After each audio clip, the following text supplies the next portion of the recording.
৫-৪ ও ৪ ছক্কার সাহায্যে ২০০ plus strike রেটে ২৬ বলে ৫৬ রানের দুর্দান্ত ইনিংস খেলেন মাহমুদুল্লাহ রিয়াদ। আর মাহমুদুল্লাহ রিয়াদের এমন ধৈর্যশীল ইনিংসের কারণেই ফরচুন বরিশাল জয়লাভ করে। এমনকি মাহমুদুল্লাহ রিয়াদকে সঙ্গ দিয়ে যাচ্ছিলেন ফাহিম আশরাফ।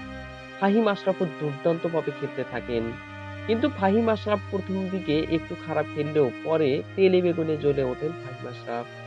তাই তো ম্যাচ শেষে ফাহিম আশরাফকে প্রশ্ন করা হলে ফাহিম আশরাফ বলেন, "মাহমুদুল্লাহ ভাই দুর্দান্ত। যখন আমার ৭-৮ বলে মাত্র ১ রান ছিল তখন তাকে জিজ্ঞেস করি, 'কি হচ্ছে ভাই?' তিনি আমাকে বললেন যে, 'শুধু তুমি টিকে থাকো।'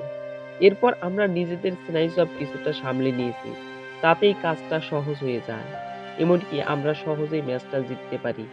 তো সুপ্রিয় দর্শক, ফাহিম আশরাফের কথা কি যুক্তি আছে নাকি নেই তা অবশ্যই জানাবেন আমার কমেন্ট সেকশনে। ধন্যবাদ।